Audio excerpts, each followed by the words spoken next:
Yabong Samar is the town of mussel industry, which is a peaceful natural attractions. The municipality is a quiet place, cultural identity. The parish history is tied to the Spanish colonial era. This local faith community continues to honor the saints through its parish. As we travel in Yabong to visit the Church of San Pascual Bailon, the distinct from life of the Spanish saint himself.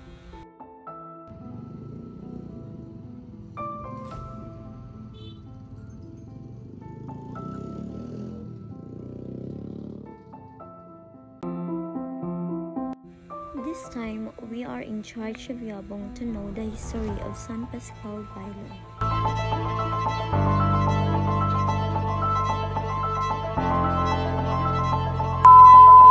Ano po nga year hindi nating lumisimbahan?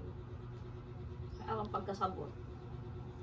Ang bilada naman bidaan ito nakabutang mo kung ano na ito ang simbahan ng Yabong. Siguro 1848 nakabutang bidaan pero haakong ba pagkuam magkatawag na akong siyempre nakala naman ito nila sa ito nila kay Tindo ito nila ngayon 1848 kuam simbahan. Kay ano po San Pascual ang ato naging patron? Amo ito yan nga kuan ito nihan mga tao kay Senior San Pascual amuan kuan niya hindi ito natapod din dito mga magraot nga naulpot nga niya aton kadito ano di ba tisit kita nga may mga ulpot nga mga isursurod doon ni Yabong dami ito't nakakakita iya nga may tao nga dako nga natapod ito't magkalsada amo ito yan among na pero hadi pa mga hapon pa talaga ito ya San Pascual na talaga ang kuan din nga Santos ngaranan. Wari man iba pa hadto nga mga Santos. Nga bill naman yan nakabutang dito 1848. May bill namon nato din di akma pa ano pa to nga year nga nakuan niya na nawara ito din nga uso nga bill. Kay may adad to nga ran kasi nga ito nga bill may ngaran to din nakabutang Yabong Samar. Nakikita nito yan iba nga lugar. Kaya sa kanto to nga kabarawihon ta ito nga bill pero ang potas na dahil na maray man makababawi nga bill.